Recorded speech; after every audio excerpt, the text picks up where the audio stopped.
All Americans, not only in the states most heavily affected, but in every place in this country, are rightly disturbed by the large numbers of illegal aliens entering our country. They are accusing Democrats of saying we spend too much.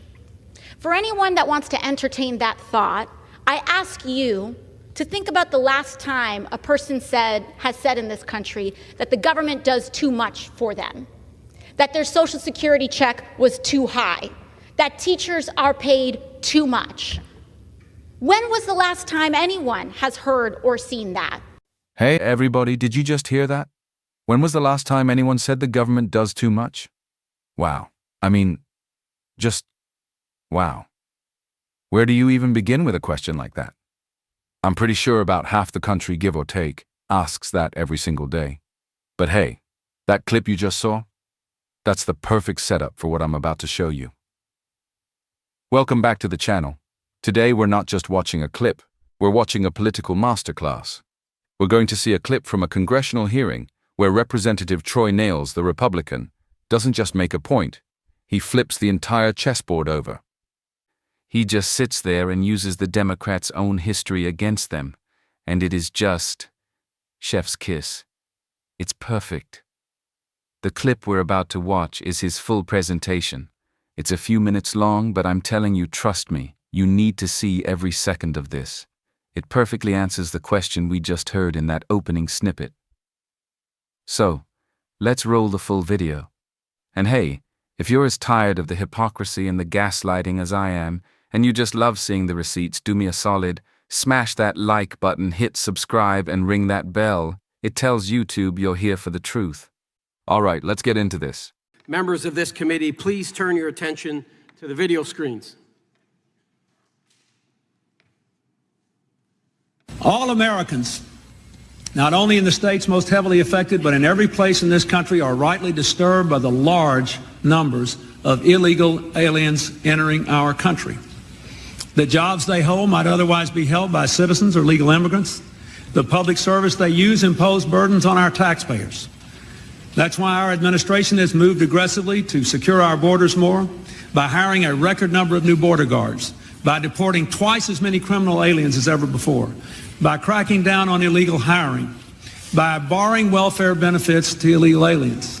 In the budget I will present to you, we will try to do more to speed the deportation of illegal aliens who are arrested for crimes, to better identify illegal aliens in the workplace as recommended by the commission headed by former Congresswoman Barbara Jordan.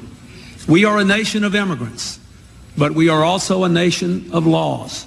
It is wrong and ultimately self-defeating for a nation of immigrants to permit the kind of abuse of our immigration laws we have seen in recent years, and we must do more to stop it.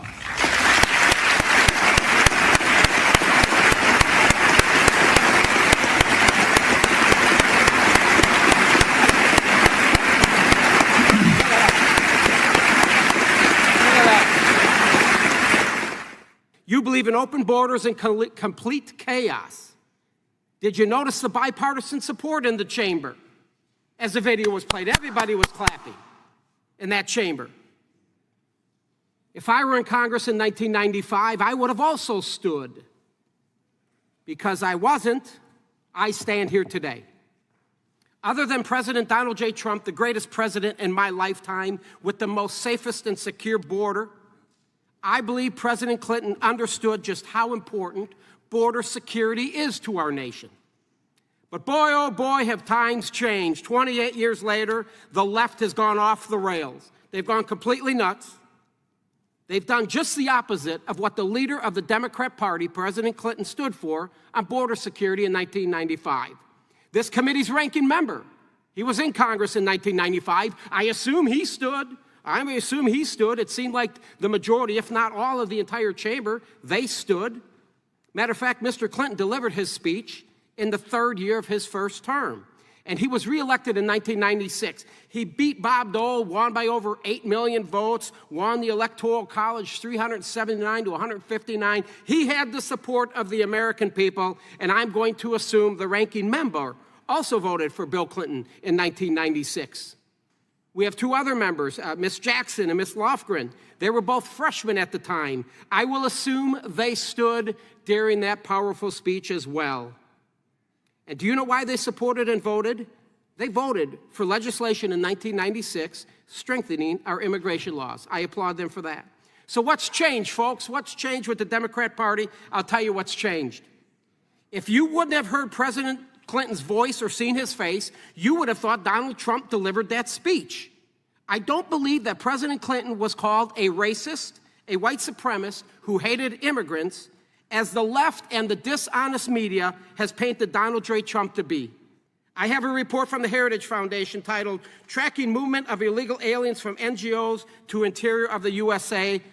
Why do you think NGOs have moved illegal immigrants to 431 of the 435 congressional districts? The truth is, hear me, it's because the Democrats' progressive policies are not acceptable to Americans.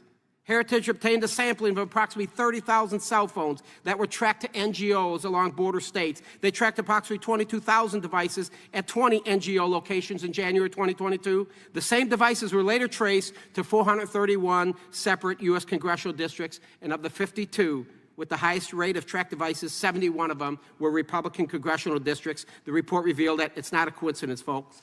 The flood of illegal immigrants means a continued rise in surplus laborers. That surplus drives down the wages of existing middle-class and lower-class job holders until they leave the job forces, and then they're forced to go on welfare with the hopes that they will become loyal supporters of the Democrats. That's what this is all about. Can we just sit on that for a second? That right there, that is how you do it. That is how you expose the entire game. Niels didn't get up and have a screaming fit.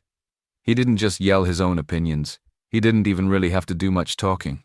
He just sat there, looked at the committee and said, "Hey, you guys, roll the tape." And who does he roll the tape on? Not some conservative talk show host. Not Donald Trump. He rolls the tape on the leader, the icon of the Democratic Party from the 90s, President Bill Clinton. And what is Bill Clinton saying in that State of the Union? Let's just listen to those words again. Disturbed by the large numbers of illegal aliens, burdens on our taxpayers, moved aggressively to secure our borders, hiring a record number of new border guards, deporting twice as many criminal aliens, cracking down on illegal hiring, barring welfare benefits to illegal aliens. And the big finale. We are a nation of immigrants, but we are also a nation of laws. It is wrong to permit the kind of abuse of our immigration laws. We must do more to stop it. You lean forward, getting serious. Folks, as Rep. Niels said, if you just closed your eyes and you didn't know who was talking, who would you think that was? That is, word for word, the exact platform that Republicans run on today. The exact same stuff that gets you called a racist, a white supremacist, a xenophobe, and every other name in the book. But the best part, the absolute best part of that whole clip, was that standing ovation. Did you see that? That wasn't a Republican rally in Alabama. That was the United States Congress. That was a bipartisan standing ovation. Democrats and Republicans side by side on their feet, clapping like seals for a message that would get any person canceled in a heartbeat today. And that's why I started this video with that AOC clip. She's on the House floor, in that same building, asking, gosh, when has anyone ever said the government does too much? When has anyone ever complained that their taxes are being burdened? And Niels just pulls out a receipt from her own party's leader that not only says, yes, we have a problem, but says the government isn't doing enough to enforce its laws and stop the burden on our taxpayers. The contrast is just, it's stunning. Rep. Niels's final point is the sharpest one. He asks the simple question, what changed? Did the border change? Did the laws change? No. The politics changed. The party changed. He just sat there and proved with their own words that this isn't about morals and it's not about what's right. It's about a cold, hard political calculation.